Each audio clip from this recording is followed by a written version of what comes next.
of why are these disability hate crimes happening. You've just came up with some answers. I hope so. I mean, I don't know. I don't see you. I don't hear you. But anyway, I guess you are. You're intelligent volunteers. You have intelligent trainers. So, now there's many different reasons you may think of why this is taking place. And I'm asking this question because I think it's good to understand why is this happening. And then the next part of this comes to later. How can we stop this? This is my ideological approach. I don't think it's so controversial. And so in this presentation, I'm just focusing on one approach to understanding why these disability hate crimes are happening. Now, there is this belief that there are people who are living among us, whether in the UK, whether in Germany, who are scroungers. People who are work shy, people who are lazy. Now, this is something I know you're seeing in Germany. We look here. Oops, not that. You just put the words in here like Hartz-IV-Missbrauch in Germany. You just get these photos, including from a few headlines from Das Bild, talking about people. If you look here, Hartz-IV-Missbrauch, 14 Millionen Schaden. Yeah, whatever newspaper, whatever blog that is. So this is then being thematized. There are people who are lazy and they are trying to get the most out of life without doing anything, without contributing anything. And from this, they're getting big television screens, going on holidays, living in mansions. There's this kind of belief. Now, when it comes to disability, now the Department of Work and Pensions, this is a government organisation in the UK, and they have estimates on people who are cheating the system, people that you're looking at the word here, fraud. So, people who are deliberately cheating the system.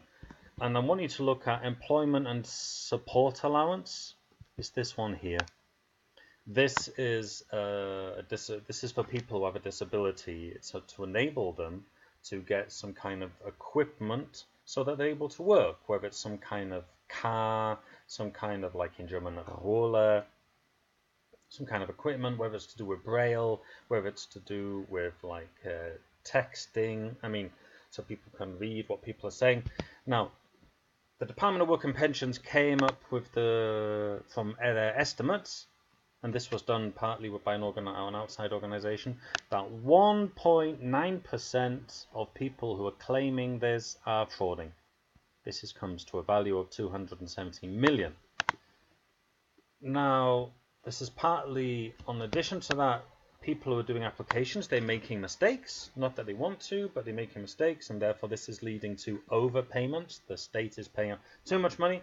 However, you're looking also here is that in 0.7% of cases, the government organizations themselves are doing mistakes, which means they are saving money. In this case, 100 million. So, it's a far cry. If you're looking back to here, what's it say here? 75% of the incapacity claimants are fit to work, 75%. And then you're looking here, this isn't 75% of people, this is less than 2%. And, this is just to do with disability. But if you're looking at all things like people on pensions, people getting housing benefit, people getting unemployed benefit, is that 1.9% of expenditure is overpaid as an average. And this is compared to 1% of money which is underpaid by the government. In fact, they are saving money, so they're saving 1.7 billion while paying out 3.3 billion too much. So in fact, this is a far cry from the view that they're actually cheating the system. Now you may be thinking, oh, what do the government know? They don't know they're being cheated. You're looking in these kind of newspaper headlines.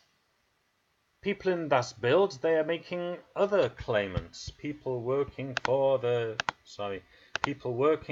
Daily Mail, Daily Express, they know better. Do you think these journalists know better? Do you think these the readers of these newspapers know any better. They know any better than the people who are doing the work. I myself have been unemployed, and I know it is not easy to cheat the system. They are very detailed, trying to find out as much as possible, and they are looking at your bank account. So it's a question, where do you put your focus? To put your focus on benefit fraud here. Put your focus on the government is saving money because of they're making mistakes. You put in your focus on the benefits that people are not taking because they feel ashamed or because they don't know they can get certain benefits. Do you put your focus then on the tax that is not being paid? Because you get in a number of very big businesses such as Starbucks, Amazon, Vodafone, who are paying very little taxes. According to the government's own statistics, this is costing them £30 billion per year. According to other estimates, it could be £120 billion per year. The question is, which one do you focus on? The examples I've been giving you so far is that the certain elements are focusing on this little circle here. And that is this, which is then leading to, as you saw in the video earlier, attacks. As people believing that they are scroungers, that they are benefit cheats, that they are, they're cheating the system. And a number of organizations are saying, no, there is a link. Talk that these people are lying, that they are cheating the system, is leading to violence against some of the most weaker members of our society. This is why I believe it's important to talk about this, and not just talk about people's own cultural problems with disability or something like that. So what we're talking about here, I believe, is classism. Now, there's a book here in German, Klassismus. Ich lese es jetzt auf Deutsch. Klassismus ist ein bislang noch wenig bekannter Begriff zur Bezeichnung der individuellen, institutionellen oder kulturellen Diskriminierung und Unterdrückung aufgrund des tatsächlichen, vermuteten oder zugeschriebenen sozial- und bildungspolitischen Status. Menschen in Armutsverhältnissen wird zum Beispiel gewalttätiges Verhalten oder Alkoholismus-Stereotyp unterstellt und medial inszeniert, obwohl diese Phänomene klassenübergreifend gleichermaßen vorkommen.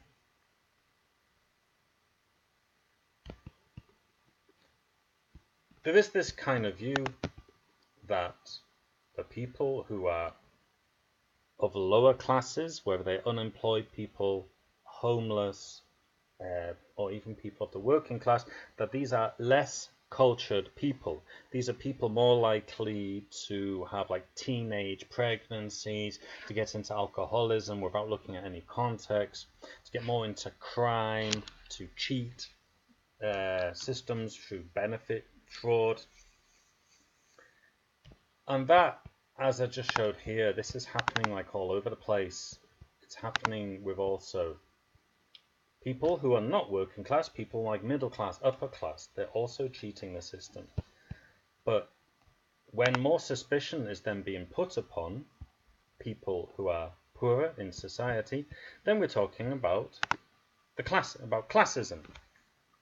There is this kind of like view that if you are unemployed, this is morally bad. You are doing something wrong.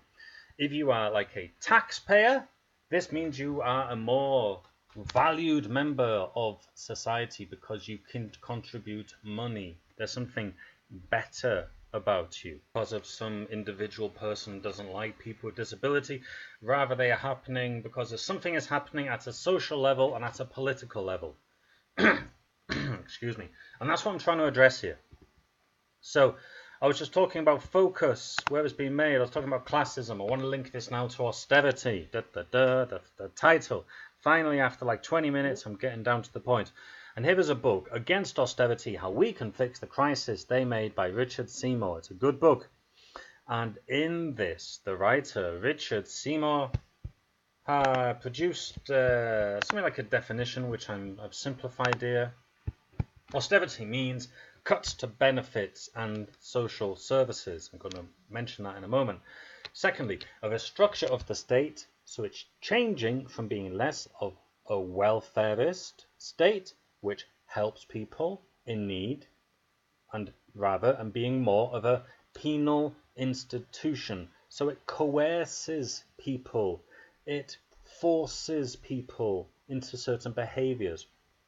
So an example of this is workfare, whereby unemployed people in Britain, about 1 million of them, are being forced to work for nothing.